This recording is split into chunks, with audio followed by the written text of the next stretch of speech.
जी अस्सलाम वालेकुम students, Wazi Hasan Alvi here and you are watching Alvi law associates. Regular अपने जो कोर्सेज हैं सिविल, फैमिली एंड क्रिमिनल, वो हम कर रहे हैं। इससे पहले हम देख चुके हैं कि सिविल साइड पे कौन कौन से बेसिक लॉज हैं जो कि हमें हेल्प आउट करते हैं इन फील्ड, जिनको हमें पढ़ने की ज़रूरत है, जिनको हमें सीखने की ज़रूरत है, जिनको हमें लर्न करने की ज़रूरत है। सिविल साइड पे भी हम देख चुके हैं कि जब आपके पास कोई क्लाइंट आता है, जब आपके पास कोई इशू आता है, तो आपने कौन कौन से लॉज जो हैं उनको मद्देनज़र रखना है, कौन सा लॉ आपकी किस तरह से हेल्प करेगा। तो एक गाड़ी ठीक करने वाला है ना, मैकेनिक है, जब तक उसको इशू पता नहीं होता है ना, तब तक वो कुछ नहीं कर सकता है। तो पहले वो क्या करेगा, पहले इशू पता करेगा कि इशू एक्चुअली है क्या। जब उसको इशू पता चल जाएगा, तो देन उस इशू को रिजॉल्व करने के लिए, उसको जो है वो हल करने के लिए वो स्पेसिफिक टूल्स इस्तेमाल करेगा। अगर तो वो इंजन ठीक करने जा रहा है, तो इंजन के लिए उसको स्पेसिफिक टूल्स चाहिए। वो इंजन से रिलेटेड जो टूल किट है उसी को अपने पास रखेगा, ठीक है। अगर उसको हेडलाइट्स ठीक करनी है गाड़ी की, तो वो हेडलाइट्स से रिलेटेड जो टूल किट है उसकी, वो अपने पास रखेगा। और इसी तरह से अगर उसको गाड़ी का कोई जो है वो इंटीरियर पार्ट ठीक करना है, कुछ सीट्स वगैरह उसकी एडजस्ट करनी है, कुछ भी लाइक दैट, तो वो ऑब्वियसली उससे रिलेटेड जो टूल किट है वो अपने पास रखेगा। तो इसी तरह एक लॉयर है और उसके सामने जो है वो फैमिली नेचर का कोई केस आ जाता है, उसके सामने जो है वो सिविल नेचर का केस आ जाता है, उसके सामने जो है वो किसी क्रिमिनल नेचर का केस आ जाता है। तो एक लॉयर को पता होना चाहिए कि मैंने अब कौन से टूल्स इस्तेमाल करने हैं। लाइक अगर कोई सिविल केस आ गया है, तो अगर प्रॉपर्टी से रिलेटेड है तो उसको ट्रांसफर ऑफ प्रॉपर्टी एक्ट के बारे में सारा पता होना चाहिए। अगर कोई कॉन्ट्रैक्ट की ब्रीच से रिलेटेड है तो उसको कॉन्ट्रैक्ट एक्ट ऑफ 1872 का पता होना चाहिए। अगर जो है वो कोई टाइम बार्ड सूट है तो उसको लिमिटेशन एक्ट का सारा पता होना चाहिए। तो तब भी उसे एक्सपेक्ट कर सकेंगे कि ये जो है वो समझता है आपके इशू को। तो जब वो इशू को समझ लेगा, देन जब उसने इशू को रिजोल्व करने वाली साइड पे आना है, तो फिर हम उससे ये एक्सपेक्ट करेंगे कि उसको प्रोसीजरल लॉ यानी सीपीसी सिविल साइड पे अच्छे तरीके से पता होना चाहिए। देन ही वो आपका केस अच्छे तरीके से हैंडल कर सकेगा। सेम लाइकवाइज अगर कोई फैमिली रिलेटेड इशू है, तो सबसे पहले उसको जो है वो आपके जो जितने भी फैमिली से रिलेटेड सब्सटेंटिव लॉज हैं, उनके बारे में अच्छे तरीके से जो है वो हाँ ना होनी चाहिए। तभी हम अंदाज़ा कर सकेंगे कि उसको आपका इशू एक्चुअली समझ आ गया है। देन अगर उसने उसको रिजॉल्व करना है, उस इशू को हल करना है, तो हम उसे एक्सपेक्ट करेंगे कि उसको सीपीसी भी आती हो, और मेन वाइल जो है सीपीसी के साथ साथ जो फैमिली कोर्ट एक्ट है आपका, वो भी उसके बारे में भी जो है उसको in detail in depth knowledge हो, तभी वो आपका जो है फैमिली रिलेटेड सूट जो है उसको अच्छे तरीके से हैंडल कर सकेगा। एंड सेम लाइकवाइज अगर क्रिमिनल रिलेटेड कोई मसला आ जाता है, आज हम क्रिमिनल लॉ को पढ़ने जा रहे हैं, तो यहाँ पे अहमद आ जाता है कि मुझे जो है अली ने हिट किया है और जिसकी वजह से मेरा जो है वो सर फट गया है। तो सबसे पहले एक जो लॉयर है उसको पता होना चाहिए कि ये जो सर फटा है, ये बेसिकली अफेंस कौन सा है। तो सर फटना जो है ये कहाँ पे जिक्र होगा इसका, आप पीपीसी पाकिस्तान पिनल कोड जो है उसको निकालेंगे, तो उसमें आपको सेक्शन 337 मिलेगा। तो सेक्शन 337 जो है 337, वो ऑल अबाउट हर्ट्स है, जिसमें आप किसी को बॉडीली इंजरी पहुंचाते हैं, किसी को बॉडीली हार्म कॉज करते हैं। तो 337 को जब ओपन करेंगे तो उसमें डिफरेंट सब क्लॉजेज है हमारे पास। 337 ए है, बी है, सी, वट एवर। देन 337 वन है, तो वो आगे एफ है, जी है, एच है, एच की आगे क्लॉजेज हैं, एफ की आगे क्लॉजेज हैं। उसमें हर्ड को डिफरेंट तरीके से जो है वो एलेबोरेट किया गया है, लाइक उसकी काइंड्स बताई गई हैं, ठीक है। तो आपको सब्सटेंटिव लॉ फिर पता होना चाहिए, आपको पाकिस्तान पिनल कोड आनी चाहिए, आपको पीपीसी पे कमांड होगी, देन ही आप उसको असिस्ट कर सकेंगे कि ये जो आपका सर फटा है, इसमें ये अफेंस कॉज हो रहा है, इसकी सजा उसको हम ये दिलवा सकते हैं। अब ये आपने उसको बता दिया, वो उसने कहा वकील साहब मेरी एफआईआर जो है वो लॉन्च करवाएं। आप उसको दरखास्त अच्छे तरीके से लिख के देते हैं। वैसे तो वो खुद भी 15 पे कॉल करके मौके पे बता सकता है, यही उसकी फर्स्ट इंटीमेशन रिपोर्ट है, ठीक है, इसी को एफआईआर बोलते हैं। लेकिन वो वकील के पास आया तो वकील जो है उसको अच्छे तरीके से दरखास्त लिख लिख के दे सकता है और वो पुलिस स्टेशन में आप जमा करवा देते हैं, तो वो एफआईआर कट जाती है। अब एफआईआर कट गई है, इस एफआईआर कटने तक हमें किसने हेल्प आउट किया? पाकिस्तान पिनल कोड ने बताया कि ये ऑफेंस हो गया है, ठीक है। पाकिस्तान पिनल कोड जो है सब्सटेंटिव लॉ है, जिसमें उस ऑफेंस को डिफाइन किया गया है। मैं पहले से ही बता रहा हूँ, डे फर्स्ट से बता रहा हूँ कि सब्सटेंटिव लॉ आपका एक ऐसा लॉ होता है जिसमें डेफिनेशंस आपको मिलेंगी, इंग्रेडिएंट्स मिलेंगे कि what are the rights, what are the duties. आपको डेफिनेशंस मिलेंगी कि क्या सही है, क्या गलत है, क्या ऑफेंस है, किस चीज को कमिट करेंगे तो ऑफेंस है, किस चीज को अमिट कर देंगे तो भी ऑफेंस है। ये सारा कुछ आपको कहाँ से मिलना है? सब्सटेंटिव लॉ से मिलना है। फैमिली के सब्सटेंटिव लॉज अलग से हैं, सिविल के सब्सटेंटिव लॉज अलग से हैं, और आज हमने क्रिमिनल साइड पे सब्सटेंटिव लॉज की और प्रोसीजर लॉज की बात करनी है। तो पीपीसी ने आपको ऑफेंस के बारे में बता दिया, पाकिस्तान पिनल कोड ने आपको ऑफेंस के बारे में बता दिया कि ये वाला ऑफेंस हो गया है। या अगर किसी का कत्ल हुआ है तो 302 के तहत जो है वो कत्ल की क्या सजा होगी, ये आपको पाकिस्तान पिनल कोड ने बता दिया। लेकिन एफआईआर किस सेक्शन के तहत होनी है, ये कौन बताएगा? ये सीआरपीसी बताएगी। सीआरपीसी का सेक्शन 154 बताएगा कि एफआईआर क्या होती है। एफआईआर लॉज हो गई, एफआईआर के बाद क्या होगा? एफआईआर के बाद इन्वेस्टिगेशन होगी। इन्वेस्टिगेशन किस सेक्शन के तहत होगी, कौन करेगा, ये कौन बताएगा? ये आपको सीआरपीसी बताएगी, यानी प्रोसीजरल लॉ जो है आपका। इन्वेस्टिगेशन किस सेक्शन के तहत होनी है, ये किसने बताना है हमें? सीआरपीसी ने बताना है। इन्वेस्टिगेशन के बाद अंडर सेक्शन 156 जो है वो आपकी इन्वेस्टिगेशन होगी। इन्वेस्टिगेशन जब कंप्लीट हो जाएगी या इनकम्प्लीट ही अगर है तो चालान कितने डेज के अंदर अंदर जमा होना है? कोर्ट के अंदर, ठीक है। ये कौन बताएगा? ये सेक्शन 173 बताएगा। अच्छा, पुलिस के सामने जो आपने मुद्दई ने जाके बयान देने हैं, किस सेक्शन के तहत देने हैं? 161 के तहत देने हैं। 161 कौन सा लॉ का? सीआरपीसी का। तो सीआरपीसी क्या है? क्रिमिनल साइड पे एक प्रोसीजरल लॉ है। ओके, देन आपके कोर्ट में जाके बयान जो होने हैं वो किस सेक्शन के तहत होने हैं? सेक्शन 164 के तहत होने हैं, बिफोर मजिस्ट्रेट, ठीक है। कौन बताएगा? सीआरपीसी बताएगी। एविडेंस किस तरह से होनी है? ट्रायल की स्टेजेस क्या है? अगर मजिस्ट्रेट के पास ट्रायल चल रहा है तो कौन कौन से सेक्शंस डील कर रहे हैं, तो ट्रायल की क्या स्टेजेस होंगी। अगर सेशन कोर्ट में ट्रायल चल रहा है तो कौन कौन सी स्टेजेस होंगी, तो कौन कौन से सेक्शंस अट्रैक्ट करेंगे, कौन बताएगा? सीआरपीसी बताएगा, मतलब प्रोसीजरल लॉ बताएगा। तो मैं इन शॉर्ट आपको बेस ये समझाना चाह रहा था पहले दिन से लेके अब तक, फैमिली में भी, सिविल में भी, क्रिमिनल में भी, कि एक लॉयर तब तक एक कंप्लीट लॉयर नहीं बनता जब तक उसको substantive as well as procedural law के बारे में ना हो। हम जो क्लेम करते हैं, हम जो गिला करते हैं कि भाई थेरी अलग है, प्रैक्टिस अलग है, वो सिर्फ इसलिए करते हैं कि हम थेरी पढ़ के नहीं आते हैं। अदरवाइज मैंने आपको जितने फैमिली लॉज के बारे में बताया है यही इन फील्ड प्रैक्टिस में है, जितने सिविल लॉज के बारे में बताया है यही इन फील्ड प्रैक्टिस में है, और जो आज क्रिमिनल लॉ बताने जा रहा हूँ यही इन फील्ड प्रैक्टिस में है। तो अगर ये अच्छे तरीके से पढ़ा होगा तो obviously you will be a successful lawyer, और अगर ये नहीं पढ़ा होगा, जस्ट पीस ऑफ पेपर लिया होगा, डिग्री जो कि 15 लाख दे के वैसे भी आप ले सकते हैं, तो फिर आपसे क्या ही एक्सपेक्ट किया जा सकता है। तो इसीलिए मैं झगड़ता हूँ, इसीलिए मैं लड़ता हूँ, इसीलिए मैं जो है सर खपाता हूँ कि be a competent lawyer, be a knowledge holder lawyer instead of a degree holder lawyer, ठीक है। तो आज हमने देखना है बेसिकली क्वेश्चन, आज का टॉपिक समझ आ गया। हर जो लेक्चर है उससे पहले 8 से 10 मिनट की तमहीद बांधने का मकसद ये होता है कि आपको वो टॉपिक एटलीस्ट समझ आए कि जो हम आज पढ़ने जा रहे हैं। अगर टॉपिक समझ आया तो ही हम उसको अंडरस्टैंड कर सकेंगे, अगर वही समझ नहीं आता है फिर मुश्किल हो जाती। तो मुझे ज़रा येस और नो में बता दें कि आपको जो है वो टॉपिक आज का समझ आ गया या नहीं आ गया, कि हम एक्चुअली आज पढ़ने क्या जा रहे हैं। So the answer is yes कि almost all the students are clear about our topic of today, ठीक है। अब टॉपिक की तरफ बढ़ते हैं। लाइकवाइज जैसे इससे पहले हमने देखा था फैमिली लॉ में कि फैमिली लॉ डील कर रहा था मैरिज को, डिवोर्स को, डाउरी आर्टिकल्स को, डावर को, मेंटेनेंस को, बच्चों की कस्टडी को, गार्डियनशिप को, ये सारे मामला जो है वो डिस्कस हो रहे थे फैमिली मैटर्स में, फैमिली केसेस में। तो उसके लिए हमने पढ़ा था कि हमें जो है वो फैमिली रिलेटेड जो सब्सटेंटिव लॉज हैं वो काम आएंगे, फैमिली रिलेटेड जो प्रोसीजरल लॉज हैं वो काम आएंगे, उन पे ग्रिप होनी चाहिए अगर आप फैमिली लॉयर बनना चाहते हैं अच्छे तो। देन हमने पढ़ा कि सिविल, सिविल हमने कहा कि कॉन्ट्रैक्ट ब्रीच हो रहा है तो उसके में अंदर हमें कॉन्ट्रैक्ट एक्ट हेल्प आउट करेगा। अगर कोई प्रॉपर्टी के लेन देन का मसला है तो हमें transfer of property act help out करेगा।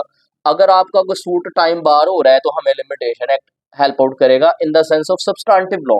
लेकिन अगर कोर्ट में जाके केस लड़ना है तो सिविल साइड पे आपको सीपीसी अच्छे तरीके से आनी चाहिए, तभी आप केस को लिंगर ऑन कर सकते हैं, तभी आप केस को जल्दी से डिसाइड करवा सकते हैं। दोनों सूरतों में कभी आपने प्लेंटिफ की साइड से वकील खड़े होना है, तब आपकी कोशिश होनी है कि केस जो है वो हम जल्दी खत्म करें। कभी आपने डिफेंडेंट की साइड से खड़े होना है, तो तब आपकी कोशिश होनी है कि हम केस को लिंगर ऑन करें, लेंथी करें, अपने क्लाइंट को जो है वो रिलीफ दिलवा के दें। तो दोनों सूरतें तभी पॉसिबल होंगी जब आपको सीपीसी पे अच्छी कमांड होगी। कौन सी एप्लीकेशन में किस टाइम पे दे सकता हूँ, किस एप्लीकेशन से मैं केस को जल्दी डिसाइड करवा सकता हूँ, कौन सी एप्लीकेशन से मैं केस को डिले कर सकता हूँ। तो इसलिए ये कहना कि practice is totally different than theory, ये बिल्कुल झूठ है। मैं इसको कतन नहीं मानता हूँ। मैं इस चीज पे बिलीव रखता हूँ कि थ्योरी अगर आप अच्छे तरीके से पढ़ के आते हैं तो प्रैक्टिस विल बी हलवा, ठीक है। लेकिन अगर आप थ्योरी नहीं पढ़ के आए और आप आगे फिर प्रैक्टिस में रोना रोते हैं, नहीं जी ये तो है टोटली डिफरेंट, तो ये गलत बात है।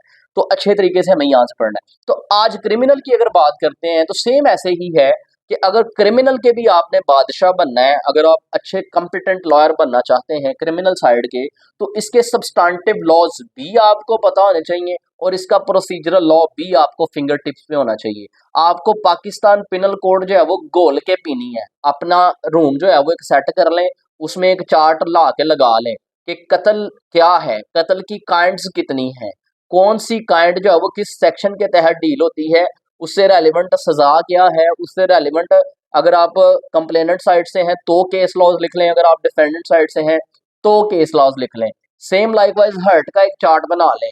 आप देखेंगे कौन सा हर्ट किस सेक्शन में डिफाइंड है, सुबह उठ के उसको देखें, दोपहर में देखें, रात को सोते वक्त उसको देखें, रट लें उसको कि अगर ये चोट लग गई है, सर के ऊपर ऊपर लग गई है तो ये सेक्शन लगेगा, सर के नीचे नीचे लग गई है तो ये सेक्शन लगेगा, टांग पे लगी है तो ये सेक्शन लगेगा। ये हर्ट, कत्ल, चोरी डकैती, वो जो हमने रॉबरी एटसेट्रा पढ़ी है पार्ट 3 में, जो पार्ट 4 के बच्चे मुझे सुन रहे हैं उनको सारा पता है, तो वो चीजें रट लें। इसी तरह अगर आप फैमिली रिलेटेड काम करते हैं तो आप गार्डियनशिप का जो एक्ट है 1890 का, उसके कुछ चुने चुने जो सेक्शन हैं उनके चार्ट्स बना लें। आप अगर सिविल की करते हैं तो आप जो आपका ट्रांसफर प्रॉपर्टी एक्ट है, कॉन्ट्रैक्ट एक्ट है, वैलिड कॉन्ट्रैक्ट क्या होता है, उसके इंग्रेडिएंट्स का एक चार्ट बना लें। तो सोते उठते उनको देखें, उनको पढ़ें, तभी आप अच्छे लॉयर बन सकते हैं। क्रिमिनल साइड की बात करते हैं तो क्रिमिनल लॉ जो है वो डील करता है क्राइम को, डील करता है ऑफेंसेस को, डील करता है पनिशमेंट को। कल हम बात कर रहे थे सिविल लॉ की, तो उसमें हमने पनिशमेंट का कंसेप्ट नहीं पढ़ा। उसमें हमने कहा कि ये कंपनसेशन दिलवाता है, ये डैमेजेस क्लेम करवा के देता है, ये स्पेसिफिक परफॉर्मेंस की बात करता है, ये पार्टी को उसी असल हालत में लेके आता है जिस हालत में पार्टी इस लिटिगेशन से पहले खड़ी होती है। ये इस चीज पे बिलीव करता है। लेकिन जो क्रिमिनल लॉ है वो कहता है जी ठीक है, अगर आपने कोई ऐसा एक्ट किया है जो कि लॉ के अंदर कॉग्निजेबल ऑफेंस है, जिसमें जो है वो पुलिस एक्शन ले सकती है, तो उस पे वो कहता है जी ठीक है, अदारे जो है वो अमल में आएंगे और अपना काम करेंगे, आप पे एफआईआर भी होगी, आपका जो है वो ट्रायल भी चलेगा, और ट्रायल के बाद अगर साबित हो जाता है कि वाकई में आपने जो है वो काम किया, तो आपको जो है सजा दी जाएगी। ठीक है, तो ये क्रिमिनल लॉ है। तो क्रिमिनल लॉ में क्या है, पनिशमेंट्स हैं, ऑफेंसेस और क्राइम्स को ये डील करता है। It defines which act are considered illegal and prescribes the penalties for those acts। यानी क्रिमिनल लॉ में हम पढ़ेंगे कि ऐसे कौन से एक्ट्स हैं जो कि इलीगल हैं, और इलीगल होने की वजह से अगर वो आप एक्ट्स करते हैं तो उनके बदले में आपको सजा दी जा सकती है। लाइक जो डकैती है, रॉबरी है, ये डिफाइन कर दिया गया कि ये इलीगल है, ये अनलॉफुल है। तो क्वेश्चन रेज होता है कि कहाँ पे डिफाइन किया गया है सर, कैसे पता चलेगा? तो उसका पता आपको पीपीसी से पता चलेगा। पाकिस्तान पिनल कोड 1860 का जो है वो लॉ है। इसकी भी सॉफ्ट कॉपी आपके साथ शेयर कर देंगे। जो पार्ट 1 और 2 के स्टूडेंट्स हैं उनको थोड़ा सा मुश्किल लग रहा होगा, लेकिन आसान हो जाएगा। जो पार्ट 3 के स्टूडेंट्स हैं, congratulations to all of you कि आपने पाकिस्तान पिनल कोड जो है पढ़नी है पार्ट 3 में, तो कुछ पोर्शन उसका इस क्रिमिनल लॉ में भी आपका कवर होगा। पार्ट 4 वाले तो वैसे ही अल्लाह का शुक्र है कि उन्होंने सिविल की भी कुछ चीजें पढ़ ली और क्रिमिनल की भी कुछ चीजें पढ़ ली। एनी हाउ, आगे बात करते हैं। तो जैसे हमने फैमिली लॉज को सब्सटेंटिव एंड प्रोसीजरल में कन्वर्ट किया, सेम लाइकवाइज हम सिविल लॉज को भी सब्सटेंटिव एंड प्रोसीजरल लॉ में जो है वो डिवाइड कर चुके हैं, और अब क्रिमिनल लॉ को भी हमने सब्सटेंटिव और प्रोसीजरल लॉ में कन्वर्ट करके बताना है। यहाँ पे एक चीज ऐड करना चाहूंगा कि ये नहीं समझना है कि जो मैंने यहाँ पे बेसिक सब्सटेंटिव यहाँ प्रोसीजरल लॉज बता दिए हैं सिर्फ यही है, नहीं इसके अलावा भी आपको मल्टीपल मिलेंगे। मतलब अगर क्रिमिनल लॉ की बात करते हैं तो इसमें आपकी एंटी टेररिस्ट कोर्ट्स हैं वो अलग से काम कर रही हैं, आपकी जो है वो मल्टीपल आगे साइबर क्राइम FIA एटसेट्रा उनके मल्टीपल स्पेशल लॉज भी आ चुके हैं। लेकिन मोस्ट कॉमनली जो हमारे ऑफेंसेस होते हैं या मोस्ट कॉमनली जो आपके यहाँ पे क्राइम को डील किया जाता है उसके हवाले से हम बात कर रहे हैं। उसके हवाले से सब्सटेंटिव लॉज भी देखेंगे और उसके हवाले से प्रोसीजरल लॉज भी देखेंगे। बाकी लॉ लॉ जो है वो एक ओशन है, ये समंदर है, इसमें कोई सुप्रीम कोर्ट का इवन जस्टिस, सुप्रीम कोर्ट का इवन वकील वो भी ये दावा नहीं कर सकता है कि आई एम कंप्लीट। कोई भी जो है इसमें मुकम्मल नहीं है। इसमें हर बंदा जो है वो लॉ का स्टूडेंट है। ये फील्ड ऐसी है कि जिसमें नो वन कैन क्लेम कि मैं जी कंप्लीट हूँ, मेरे पे कंप्लीशन है, मुझे सारा लॉ आता है। नहीं, आप भी लॉ स्टूडेंट हैं, मैं भी लॉ स्टूडेंट हूँ। हम डेली बेसिस पे सीखते हैं और कोशिश करते हैं कि जो सीखते हैं वो आपको सिखा सकें। और आपने भी कभी भी अपने आप को उस्ताद नहीं मानना है।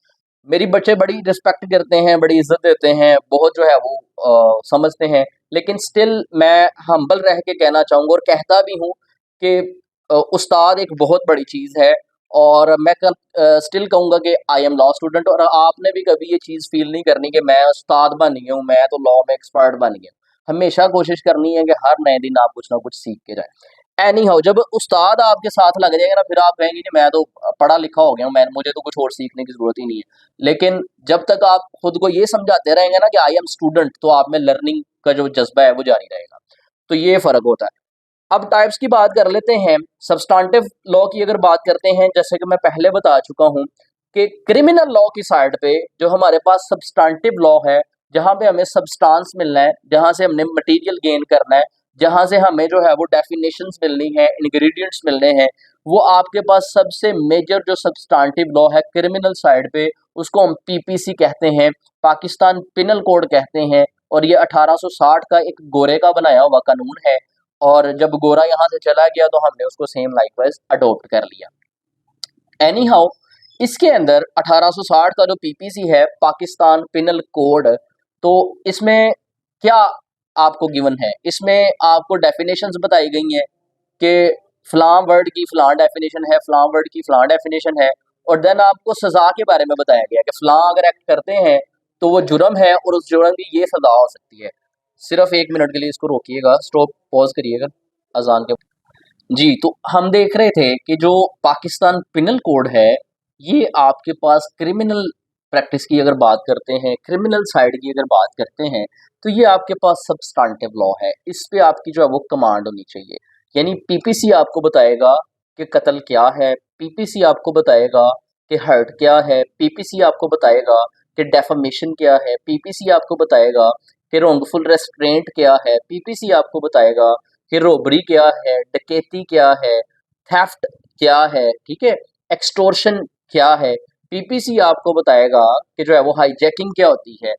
तो पाकिस्तान पिनल कोड के अंदर तमाम तर ऑफेंसेस को डिफाइन किया गया है, ठीक है, उनको डिफाइन किया गया कि अगर आप ये वाला एक्ट इस अंदाज में करते हैं तो ये जुर्म कहलाएगा और इस जुर्म की ये आपको जो है वो सजा मिल सकती है। ये कौन बताता है? Pakistan penal code. लेकिन अगर बात करते हैं कि ये सारा का सारा जो सजा और जजा का निज़ाम आगे कोर्ट में कैसे चलेगा, तो इसके बारे में PPC जो है वो साइलेंट है। इसके बारे में PPC को कुछ पता नहीं है। इसके बारे में PPC जो है वो खामोश है, उसके मुंह पे टेप लगी हुई है। तो यानी सब्सटेंस हमें पाकिस्तान पिनल कोड ने दे दिया, इतना बता के कि कत्ल अगर करेंगे तो उसकी ये सजा होगी, ये बता के पाकिस्तान पिनल कोड खामोश हो गया। ये बता के कि थेफ्ट क्या होता है, पाकिस्तान पिनल कोड खामोश हो गया। ये बता के कि रोबरी और डकैती क्या है, ये बता के पाकिस्तान पिनल कोड जो है वो खामोश हो गया। तो अब क्वेश्चन रेज होता है कि सर पता तो चल गया कि कत्ल हुआ है, लेकिन जिस जो कत्ल हुआ है और जिसने किया है उसको सजा कैसे दिलवानी है, वो केस कैसे सर हमने चलाना है, ये हमें कौन बताएगा? पाकिस्तान पिनल कोड तो आप कह रहे हैं खामोश हो गया है, तो उसका आंसर है कि उसके बारे में हमें प्रोसीजरल लॉ से गाइडलाइन लेनी पड़ेगी। तो देन नया क्वेश्चन रेज हो जाता है कि सर क्रिमिनल साइड पे प्रोसीजरल लॉ फिर कौन सा है? हम सिविल साइड पे तो पढ़ के आए कि CPC है, सिविल प्रोसीजरल कोड है 1908 का। हम फैमिली साइड पे भी पढ़ के आए कि फैमिली कोड एक्ट है, साथ सीपीसी हेल्प आउट करता है प्रोसीजर में, केस चलाने में। तो सर क्रिमिनल साइड पे अगर प्रोसीजरल लॉ की बात करते हैं तो वो कौन सा है, इसकी आगे बात करते हैं। पहले सब्सटेंटिव लॉ की एक एग्जांपल स्टडी कर लेते हैं। एग्जांपल ऑफ सब्सटेंटिव लॉ की बात करते हैं तो कह रहे हैं फॉर एग्जांपल अंडर सेक्शन 302 302 की आप बड़ी बात करते हैं of Pakistan penal code, murder is defined and punished. ठीक है, मर्डर मर्डर की जो है वो डेफिनेशन आपको बताई गई है 302 में। 300 सेक्शन 300 के अंदर इसकी डेफिनेशन बताई गई है, और सेक्शन 302 जो है 302 जो है उसमें पनिशमेंट बताई गई। यहाँ पे एक बात डिस्कस करता चलूं कि जहां पे डेफिनेशन बताई होती है ना, वो वाला सेक्शन एफआईआर में मेंशन नहीं होता है। जिस सेक्शन के अंदर पनिशमेंट बताई होती है वो वाला सेक्शन जो है वो ऐड होता है आपकी एफआईआर के अंदर। जो सेक्शन 302 है उसके अंदर कत्ल की पनिशमेंट बताई गई है कि जो कत्ल करेगा उसकी ये सजा होगी। तो जो भी आप एफआईआर देखेंगे कत्ले अहमद की, उसमें 302 मेंशन होगा, सेक्शन 300 मेंशन नहीं होगा। ठीक है, अब आ जाते हैं एग्जाम्पल में। कहता है जी it states that whoever commits कत्ले अहमद, जो भी कत्ले अहमद जो है वो कमिट करेगा। अब ये कत्ले अहमद क्या होता है, पार्ट 3 वाले स्टूडेंट्स पाकिस्तान पिनल कोड में पढ़ेंगे, पार्ट 4 वाले पढ़ चुके हैं, पार्ट 1 2 वाले आगे आगे पढ़ेंगे, लेकिन हम भी कोशिश करेंगे कुछ ना कुछ इसमें आपको बता दें। Shall be punished with death, यानी जो कत्ले अहमद करेगा उसकी पनिशमेंट क्या होगी, उसको डेथ जो है पनिश अवार्ड की जाएगी, या इम्प्रिजनमेंट फॉर लाइफ रिवार्ड की जाएगी, जो कि 25 साल जो है पाकिस्तान में चल रही है। And shall also be liable to fine, और इसके साथ साथ जो है वो फाइन भी होगा। ये है कत्ल की सजा, पाकिस्तान पिनल कोड ने हमें बता दिया। अब एक बंदा आपके पास आया है और वो कहता है जी मेरा कोई भाई था ABC कोई भी, उसको ना DFG उनमें से किसी एक ने फायर मारा है और मेरा भाई जो है वो मर गया। आप वकील हैं, अब आपको पता होना चाहिए कि इसमें जो कत्ल हुआ है उसमें कौन कौन से सेक्शन लगने हैं। मैंने कहा है कि DG, ठीक है, आगे 3 4 बनने हैं। ठीक है, ABC इसका भाई है, ठीक है, ABCDEF जो है वो मुल्जिमान है। अब आपको एक तो सेक्शन पता चल गया कि कत्ल हुआ है, 302 लगेगा। अब बाकी जो को अक्यूज्ड हैं, यानी वो 3 बंदे हैं, तो 3 बंदों ने मिल के जो है ये काम किया है। तो किसने पिस्तौल चलाया है, किसने जो है वो हलाशेरी की है, किसने किस हद तक हेल्प की है, उसको आपने किस तरह से इन्वॉल्व करना है एफआईआर में, उसके लिए कौन से सेक्शंस लगेंगे, ये आपको कौन बताएगा, ये आपको पाकिस्तान पिनल कोड बताएगा। ठीक है, यहां तक हमारा क्लियर हो गया कि अगर आपके यहाँ पे कोई कत्ल होता है, कोई हर्ट होता है, किसी को कोई हर्ट करता है, कोई डकैती रोबरी होती है, तो सजा हमें बता देता है पाकिस्तान पिनल कोड।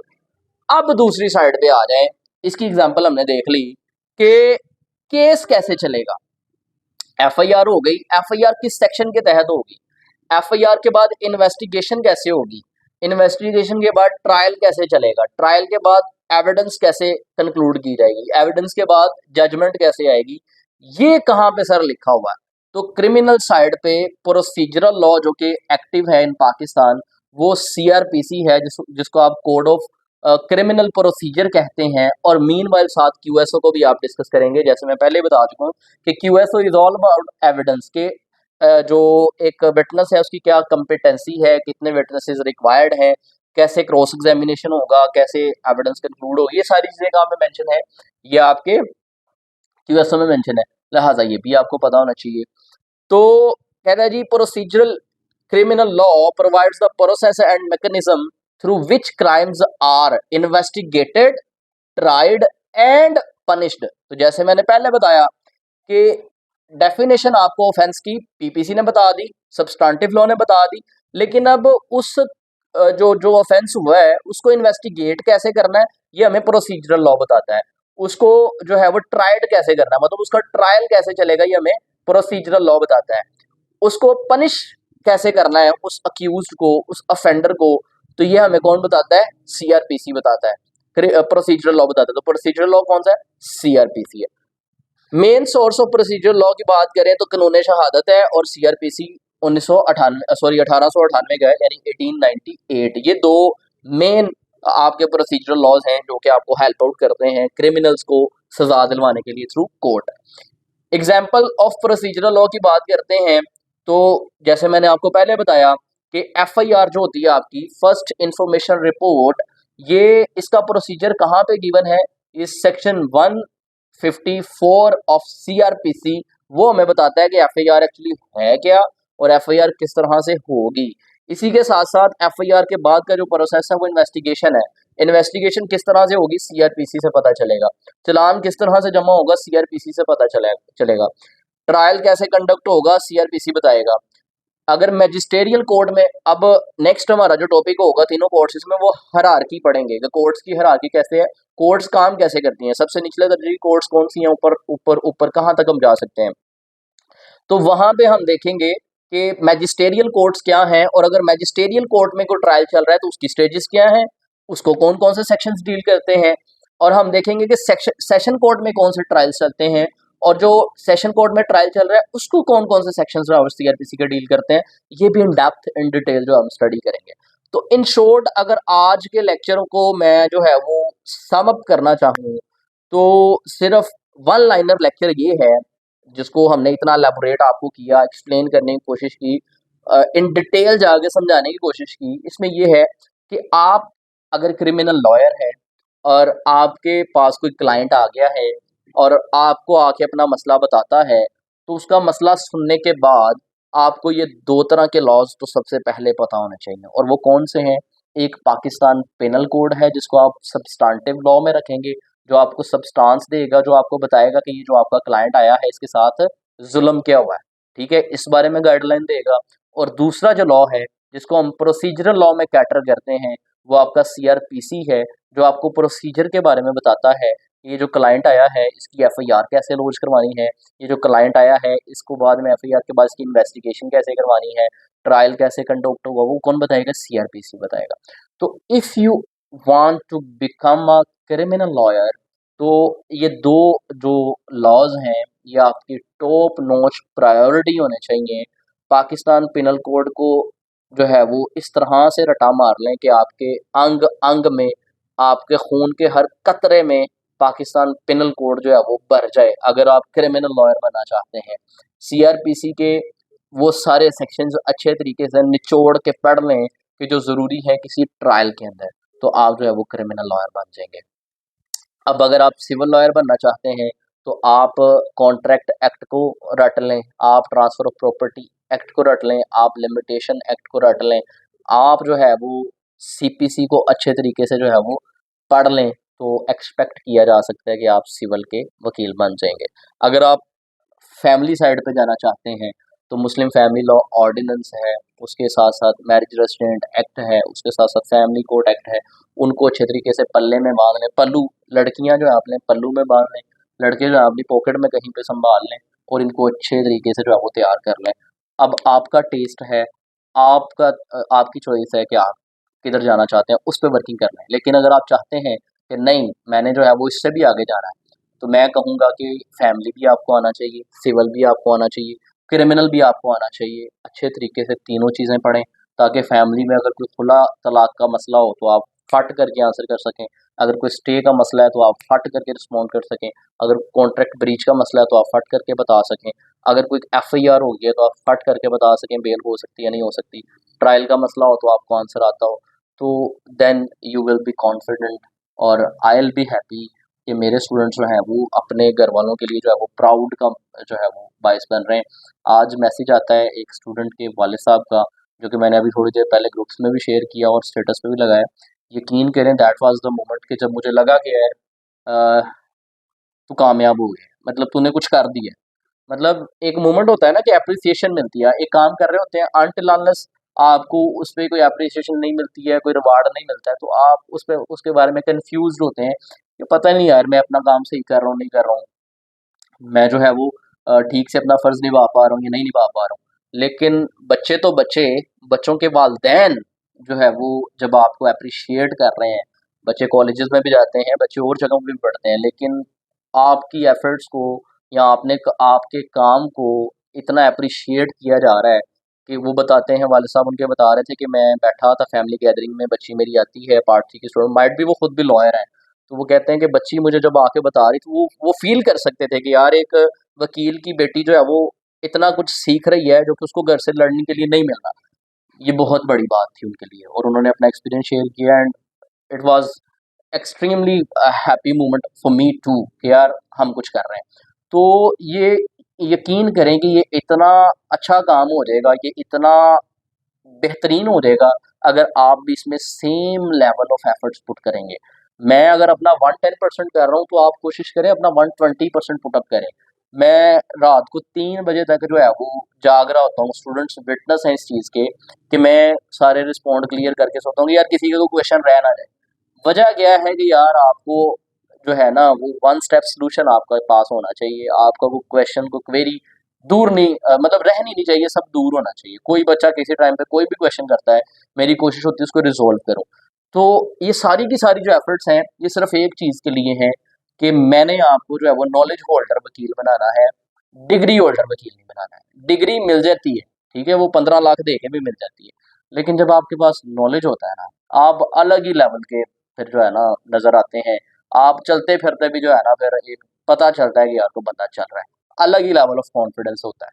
तो यकीन करें ये चीज़ें बड़ी काम की हैं, अगर आप इनको टाइम से अवेल कर लेते हैं, अगर आपके पल्ले ये पड़ जाती हैं, अगर आप इनको जो है वो सीरियस ले लेते हैं आज, तो वो टाइम दूर नहीं है कि आज से 5 साल बाद इंशाल्लाह आप भी मैच्योर होंगे, आपके भी फ़ील्ड में 2-2 3-3 साल हो जाएँगे और हम जहाँ मिलेंगे ना, आप मुझे अच्छे अल्फ़ाज़ में याद करेंगे और मैं जो है ना आपको गले लग के मिलने के लिए तरसूँगा कि मेरे स्टूडेंट्स अल्हम्दुलिल्लाह आज इस काबिल हैं। आप कहीं किसी कोर्ट में खड़े होके बहस कर रहे होंगे और मैं पीछे बैठा सुन रहा होऊँगा ना, तो दैट विल बी कह लें कि प्राउड मोमेंट फॉर मी कि यार मैंने एक टाइम पे इस बच्चे को जो है वो सिखाया था और आज ये बच्चा जो है ना इस लेवल पे है।